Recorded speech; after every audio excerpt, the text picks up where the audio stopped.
ہم سب کو صدقہ جاریہ چاہیے نا. ہم سب کو ضرورت ہے کہ ہم لوگ اس دنیا سے جانے کے بعد بھی نیکی کرتے رہیں اور وہ نیکی ہماری قبر میں کام آتی رہے، کیونکہ زندگی سے تو ہم نے اس طرح سے فائدہ نہیں اٹھایا. اور انسان کی کامیابی کیا ہے کہ وہ ایسی انویسٹمنٹ کر جائے کہ وہ انویسٹمنٹ کبھی ختم نہ ہو. مؤمن وہ ہے کہ جس نے اس دنیا میں وہ کام کیے جس سے وہ آخرت تک اس کو ثواب جاری رہتا ہے. حدیث معصوم ہے کہ جو اولاد صالح چھوڑ کر جائے گرچہ اس کی اولاد اس کے لیے صدقہ جاریہ یا ایصال ثواب کے نام سے کچھ نہ کریں، لیکن اچھے اعمال صالح ہوں، نیک ہوں، اپنے واجبات میں رہیں، یہی ماں باپ کے لیے صدقہ جاریہ ہے. دوسری چیز فرمایا کہ قرآن کی تلاوت. حامل قرآن وہ ہوتا ہے جو روزانہ قرآن کی تلاوت کرے، اور اس کی جو حد ہے وہ ہے 50 آیات. نارمل سی سپیڈ کے ساتھ دیکھیں تو 7 منٹ میں 50 آیات مکمل ہو جاتی ہیں. سب کے فون میں قرآن موجود ہوتا ہے. آپ ٹائمر بھی لگا سکتے ہیں، ریمائنڈر بھی لگا سکتے ہیں جو آپ کو یاد دلا سکتا ہے کہ آپ نے یہاں سے آیت چھوڑی تھی، یہاں سے آپ پڑھ سکتے ہیں. تو یہ ساری چیزیں ہماری آسانی کے لیے ہیں. قرآن کہتا ہے کہ دنیا میں اس میں میرا دامن تھاما تھا، آج میں اس کا دامن تھاموں گا. دنیا میں یہ مجھے لے کر پھرتا تھا، آج محشر میں میں اس کو لے کر پھروں گا. دنیا میں یہ جہاں ہوتا تھا مجھے اپنے ساتھ رکھتا تھا، آج محشر میں میں جہاں جاؤں گا میری جو منزل ہوگی میرا حامل میرے ساتھ وہاں موجود ہوگا. لہذا قرآن اپنے حامل کو لیڈ کرے گا اور چلاتا ہوا لے جائے گا یہاں تک کہ وہ اعلیٰ علیین تک جائے گا. زبیدہ خاتون قاریہ قرآن قرار پائیں. قراءت قرآن کا کمال کیا ہے؟ 8 خواتین ہیں جو امام کے لشکر میں 313 میں شامل ہوں گی، ان میں سے ایک زبیدہ خاتون. کیوں؟ کیونکہ حاملہ قرآن ہے. تیسرا کنواں کھودنا. ایسی جگہ کنواں کھودنا جہاں پر پانی میسر نہ ہو، جہاں نہر نہ ہو، جہاں چشمہ نہ ہو، جہاں پر پانی کے لیے کوئی اور راستہ نہ ہو، وہاں کنواں کھودا جائے. جہاں پر زندگی نہیں ہے لیکن اگر پانی ہو تو وہاں زندگی آ سکتی ہے.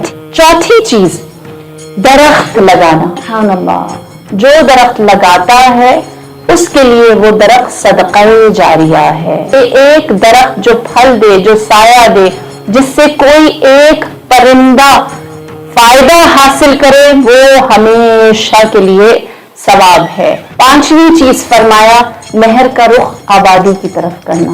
روایت ہے کہ فرشتے انسان کے کچھ عمل کے اوپر حسرت کرتے ہیں، کاش ہم بشر ہوتے، بندے ہوتے اور ہم یہ کام کرتے. ان میں سے ایک پانی پلانا ہے. پانی پلانے کا اتنا ثواب ہے، اور یہ عمل ایک پیاس بجھائی اور پیاسا سیراب ہو گیا ختم ہے نہیں، ہمیشہ کے لیے اس کی جزا باقی ہے. میری اور آپ کی شہرت خاندان میں، دوستوں میں، احباب میں، ورک پلیس پر، اسکول کالج یونیورسٹی میں کیا ہونی چاہیے؟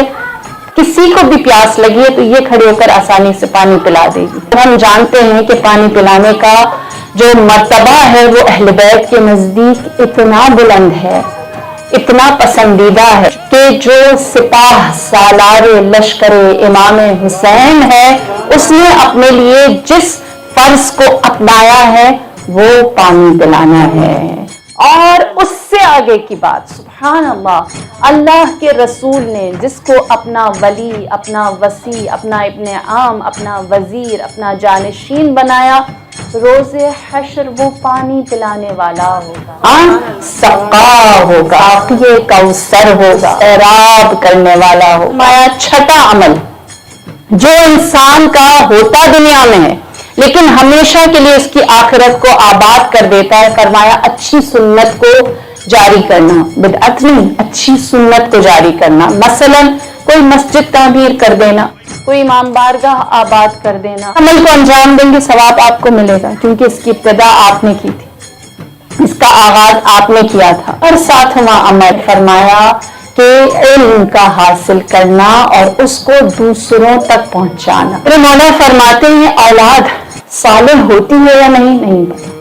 ہم خود کب گمراہ ہو جائیں، ہمارا اپنا شاید خاتمہ بالخیر نہ ہو.